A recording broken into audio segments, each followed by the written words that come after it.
صحابہ چھوٹی چھوٹی باتوں پہ اللہ سے مدد مانگتے تھے. ہم یہ سمجھتے ہیں اللہ سے مدد مانگنی جب کوئی بہت بڑا مسئلہ آ گیا, ادروائز مدد نہیں مانگنی. تو صحابہ تو نبی صلی اللہ علیہ وسلم نے سکھایا کہ جوتے کا تسمہ بھی اللہ سے مانگو. آپ کبھی ٹریفک میں پھنسے ہیں, چھوٹی سی چیز ہے, آپ اللہ سے مدد مانگے, اللہ تعالیٰ نکال دے. اللہ کو پسند آئے گی یہ بات کہ چھوٹی چھوٹی چیزوں پہ مجھ پہ ڈیپینڈ کر رہا ہے. آپ نے کوئی میڈ رکھنی ہے, کسی کے ساتھ ڈیلنگ کرنی ہے, اللہ سے مانگے کہ اللہ یہ اچھی مجھے سچویشن میرے لیے کریٹ ہو, کوئی فراڈیا نہ ملے مجھے, کوئی ایسا ویسا بندہ نہ ملے جو کل کو مجھے نقصان پہنچائے. بیکاز اللہ احاطہ کیے ہوئے ہے کہ کون اچھا ہے کون برا ہے, تو اللہ سے مانگیں. سچ is Allah then how are you deluded away from the truth. یہ ہے سورہ انعام کی ورس 95. یہ ہے اللہ, تو کیوں دھوکے میں پڑے ہوئے ہیں؟ ساری باتیں تمہیں پتہ ہیں, تو کیا اللہ کو اگنور کرنا چاہیے؟ کیا اللہ میٹر نہیں کرتا زندگی میں؟ کیا اللہ کے حدود میٹر نہیں کرتے؟ تو اپنے آپ کو فارغ کریں اللہ تعالیٰ کے لیے, اس حدیث پہ عمل کریں. یہی آج کا ہمارا ٹاسک ہے کہ ہم ٹائم نکالیں, اپنا ٹائم ٹیبل کچھ ایسا ڈیزائن کریں کہ پرائیورٹی اللہ ہے, اور جس کی پرائیورٹی اللہ ہے وہ ٹائم نکال لے گا. بہت سے لوگ بہانہ کرتے ہیں کہ نہیں میں ادھر تھا, شاپنگ کر رہا تھا, یا ٹریفک میں تھا, یا راستے میں تھا. میں نے کئی لوگ دیکھے ہیں, وہ چاہے راستے میں ہو, چاہے گاڑی چلا رہے ہو, چاہے شاپنگ کر رہے ہوں, وہ نماز پڑھنے چلے جاتے ہیں. وہ ایمپوریم میں گئے ہوں, مسجد چلے جاتے ہیں. وہ راستے میں کہیں مسجد, ان کو پتہ ہوتا ہے مسجد کہاں ہے. جن کی پرائیورٹی نہیں ان کو پتہ ہی نہیں ہوگا مسجد کہاں. وہ روٹ ہی ایسا سلیکٹ کریں گے کہ انہیں پتہ ہے کہ یہاں مسجد ہے, یہاں مسجد ہے, تو چلو اگر میں گھر نہیں بھی پہنچتا تو راستے میں, میں مردوں کی بات کر رہا ہوں, مسجد میں نماز پڑھ لیں گے. So such is Allah then how are you deluded away from the truth. اور پھر یہ لاسٹ بات, سورہ Ankabut chapter 29 verse 63. Who is it that sends down water from the clouds, then gives life to the earth with it after its death? Say, all praise is due to Allah. Nay, most of them do not understand. کون ہے جو بنجر زمین کو زندگی دیتا ہے after its death? کون ہے جو بارش کو برساتا ہے اور تم دیکھتے ہو کہ ایک زمین بنجر تھی اور بعد میں سبز ہو گئی, وہاں پر پودا اگایا, وہاں پر گرینری ہو گئی؟ یہ سب اللہ کے کرنے ہیں. اسی لیے آل پریز از ڈیو ٹو اللہ. لیکن بہت سے لوگ سمجھتے نہیں ہیں, سمجھنا چاہتے ہی نہیں ہیں. وہ انہی بحثوں میں پڑے رہتے ہیں کہ پتہ نہیں اللہ ہے بھی کہ نہیں ہے. وہ پرسپیکٹیو ہی نہیں ہے, آبزرویشن ہی نہیں ہے, آنکھیں ہی نہیں کبھی کھولیں. وہ اسی ڈیبیٹ میں پڑے رہتے ہیں کہ نہیں سائنس نے یہ کہا, سائنس نے وہ کہا. وہ اسی ڈیبیٹ میں پڑے رہتے ہیں کہ نہیں میری زندگی میں تو یہ ہو گیا وہ ہو گیا. اس سے زیادہ ان کی سوچ آگے جاتی نہیں.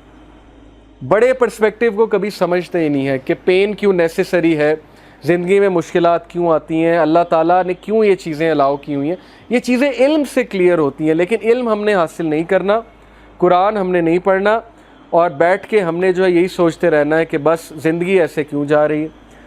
تو اس لیے میں آپ سب کو چاہتا ہوں کہ ہم سب اپنے آپ کو ان پلگ کریں, ہم ان چیزوں سے نکلیں, ان ڈیوائسز سے نکلیں, تھوڑا ٹائم نکالیں, فارغ کریں اپنے آپ کو, آہستہ آہستہ فراغت لیں اللہ تعالیٰ کے لیے.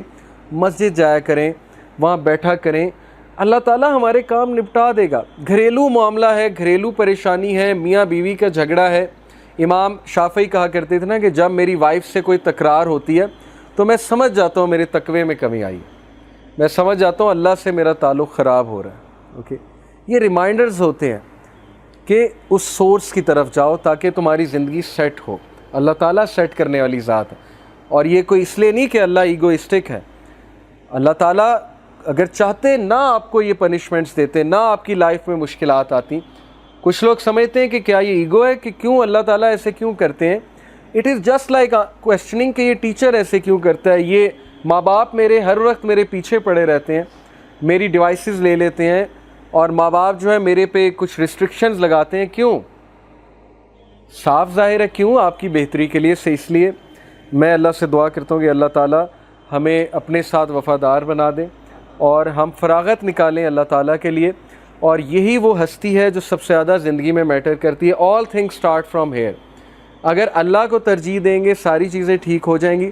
باقی سیکنڈری چیزیں ہیں تو ان کو بھی ہم انشاءاللہ ڈسکس کریں گے, جو چیزیں زندگی میں میٹر کرتی ہیں. But start from here. آپ کا ایک ٹاسک ہے, آپ اللہ کے ناموں کو سرچ کریں, اللہ کے ناموں کو پڑھیں, کچھ نام باقاعدہ پیسٹ کر کے اپنے روم میں لگائیں تاکہ آپ کو یاد دہانی کراتے رہیں کہ یہ اللہ ہے.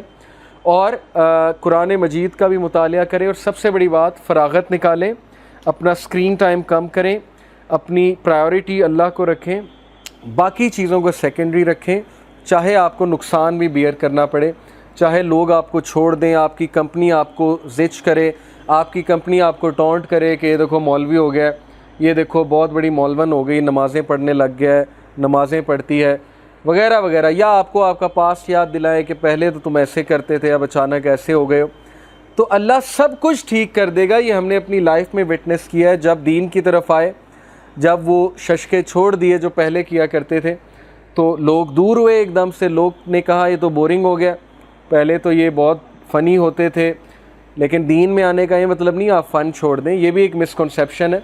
فن سے مراد ہے ان کے نزدیک جو فن تھا, ان کے نزدیک فن یہ تھا کہ کیفے میں بیٹھ کے شیشہ پئیں اور لڑکیوں کی باتیں کریں, گیجٹس کی باتیں کریں, اور کیفے میں بیٹھ کے جو ہے وہ ملک کو گالیاں دیں, عمران خان کو گالیاں دیں, اپنا ایکشن زیرو ہو, ہر بندے کو گالیاں نکالتے نہیں. یہ فن تھا ان کے نزدیک. جب یہ فن چھوڑ دیا تو انہوں نے کہا بورنگ ہو گئے.